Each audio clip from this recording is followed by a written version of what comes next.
and welcome to another Memories Made video. I'm designer Jen Gallacher, and this month we are focusing on design styles. So basically the shapes that you might find in popular layouts that you see online or on Pinterest or wherever you're looking. So today I want to talk about circular design. Last week we talked about grid design. Be sure to check out that video. I will link it in the comments section below. But today we're going to talk about circular, and I'm starting with an 8.5 by 11 inch sheet of green cardstock, and then I have a sheet of white cardstock. So the concept behind circular design is that the elements are going to follow a circular pattern, or most of the elements or most of the photos are going to be in a circular cluster. And the way that I'm going to approach this design today is that I'm going to lightly trace some hand-drawn circles on my paper. And I'll show you what they look like. Then for my particular page, I am going to use a sewing machine, and I'm going to lightly stitch around this page. Now you could do this with just a pen and completely skip this process, but if you do enjoy machine stitching, which I do, this adds a slight texture to your page. So let me go ahead and do that and come back and show you what it looks like when I've stitched circles on the page. So I realized before I wanted to start stitching that I wanted to include some elements in the actual stitching, and I'm going to be using some yellow thread, and I'm also using some yellow sequins as well as some vellum see-through arrows from Studio Calico, and they come in grays and a tan and a teal. So as I machine stitch around the circle on the layout, I'm going to stitch them into the page. So I wanted to show you what I was using before I went ahead and stitched it. So now let's go ahead and stitch it. So you can see that I messy stitched, and I stitched some of the sequins in, and we will add the arrows in a bit. But the first thing I want to do is add the layout, the white cardstock part of the layout, to the green. And so I'm going to do that with a Glue Arts Glue Writer Pro, and it is a tape runner. And these are really light. I thought these kinds of tape runners might be more cumbersome, and they're not. And I really appreciate that. And then to give it a little bit of texture, add some color. We're going to use some tan photo corners from Canson, and they are like stickers. I use these a lot. You can get these at Michael's. I've seen them at Hobby Lobby. I've also seen them on Amazon. In addition, on 2Ps, Teresa Collins has released several of them with her collections, so I'll link you to those as well. So now you can see how we're going to start the basic circular design. And from this point, we are going to create a visual triangle so that the eye is drawn to one part, then another part, and then another part. And to do that, you simply pick some embellishments and photos and journaling that you want to use, and then you start layering them on your layout. And you can see that I'm bringing the eye first to this area, and I can do that by just layering some heavier items. There's a nice journaling card from Little Yellow Bicycle. These chipboard pieces are from Basic Gray. And then say I want to draw the eye up here, so I'll add some additional items up here. So by layering pieces, we can create a circular layout. So let's go ahead and pull out all of our embellishments and photos that we want to use. So I removed some of the items so we can start fresh, so I can show you my process once I have selected all my embellishments. So the first thing I wanted to do is kind of ground this white a little bit because it looks a little empty. So to do that, I'm going to take some strips of pattern paper. This is a pattern paper from Bella Boulevard. You can see that it has Christmas houses on one side, but I liked that teal. This is from a Poppy collection by Little Yellow Bicycle, and then I have a tone-on-tone black diagonal stripe from Simple Stories. And the first thing that we'll do is just start cutting the ends into some pennants so that we can add them to our layout.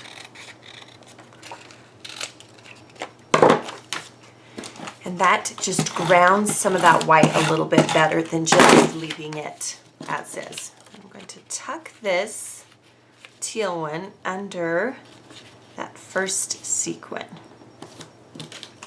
And then we'll cut off the excess paper strip. And these were just strips that I had laying around. I just start shopping my color stash. And I do keep my pattern paper scraps by color. And I just go through and pick out what I want to use, and that way I'm not wasting my supplies.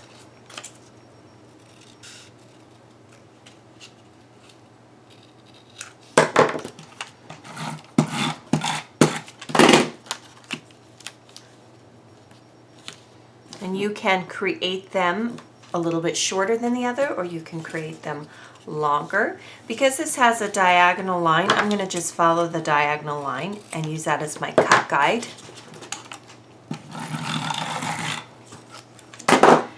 Then I would like to add a little bit of washi tape to the top, and I really love the teal and orange and gray color scheme for boys. So this is some from Doodlebug Designs. Any gray would look great on here. I do try to pick several different colors or patterns so that it mixes it up a little bit, and then I'll just tuck the excess underneath. Then for this particular layout, I chose a photo of my son, and he's scowling a little bit in this photo, but it works because of the journaling that I'm going to do, and I'll show you the journaling in a second. So I've gathered all of the elements: a photograph, a journaling card from Little Yellow Bicycle, some elements from chipboard elements from the Basic Gray collection, and then my journaling talks about being 10 and how sometimes being 10 is difficult, and how I feel like he's doing a good job. This particular cork piece is from Little Yellow Bicycle. You could also die cut a thin cork piece using any of your manual die cut machines. And then I have a record player chipboard element that I'm going to use. But to decorate a little bit, I'm going to take some of these Reflections brads. These are from Echo Park Paper, and I'm going to take that number 28 brad, and I'm going to put it in the center of this record. And it already has a hole in it, so that's just easy for me to add a hole to it. You could also use a paper piercer, and you could add a brad to it by adding a hole to any element that you want. So let's go ahead and start attaching some of these items. You'll notice that not only is the layout circular, I am adding elements that are circular, which helps give it that flowing feel. Now, why would you do a circular layout? A circular layout is a fun movement type layout, meaning it moves the eye around the page. And it's a little bit more exciting than just a straight on grid. It's a little more challenging though, because you have to kind of understand the weight of objects on your page and how they will appear. So you have to know, if I place this here, will the eye be drawn first to this section of the layout? Or if I place it here, will it be drawn to this section? And that's why I usually start placing things before I adhere them. I want to get a feel for how it looks on my layout. So the journaling is just done on some craft cardstock that I have printed out. And then for this cork, because it's thin, you can either use regular adhesive or you can add a few glue dots to make it a little bit stronger. Again, I'm using the He Went That Away. It's another chipboard element from Basic Gray, and we're going to point it right at the brad. And if it's not high enough, because sometimes when you start adding layers, it won't be quite tall enough. So what I will do is I'll peel it up very gently so I don't rip that photo, and I'll add a adhesive foam square underneath it.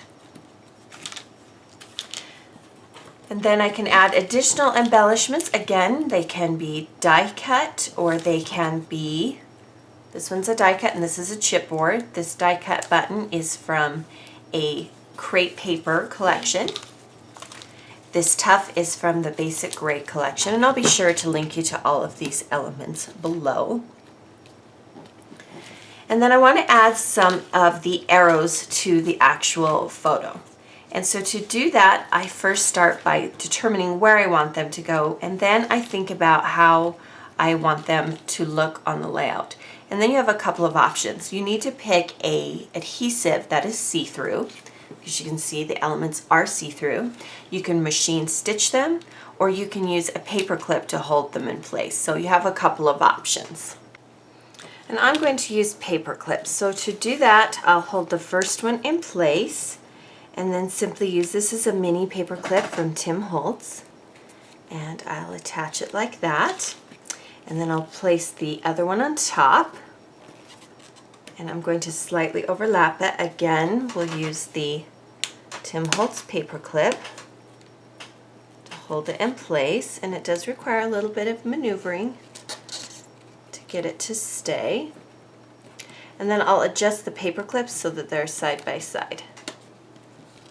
And it adds a little bit of a metal element to the layout, which I like.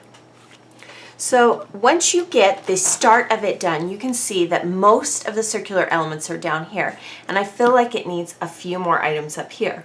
So then I simply go back to the same companies that gave me these concepts and these embellishments, and I try to look for additional elements that I can use to help weight this part of the layout down a little bit. Again, I'm creating a visual triangle. I'm leading the eye here, and then I'm leading the eye here. So I want to make sure that this part of the layout has as much attention as this, and this tough sign looks a little lonely right now. So let's go ahead and fix that. So I've picked a few embellishments that I want to use, but even when I placed them on the layout before putting them down, I realized that this is a little bit empty here. So I'm going to do something that I do from time to time, and that is I'm going to pull up part of the layout. And that is okay, especially if you work quickly. I want to add some twine around this blue element. So I'm going to gently peel this part back, and I'm going to gently lift this part of the layout. And sometimes you don't realize something is missing until you get your layout nearly done. So as long as you're gentle, you can change up your layout. Or if you're just not feeling it, you can totally rip off part of the layout and start fresh. It just depends on the mood that I'm in, and sometimes it's just good to just let it go and make it work for you the way that it is. So we'll pull this twine taut, and then we'll tie it into a bow. You'll notice I'm trying not to pull up that pattern paper any more than I already have, because I don't want to rip the paper, not the papers behind or the paper that I'm working with. And we'll tuck that back down, and then we can loosen the twine as we need to so that it sticks back down. And you may need to add a little bit more adhesive once you've done this.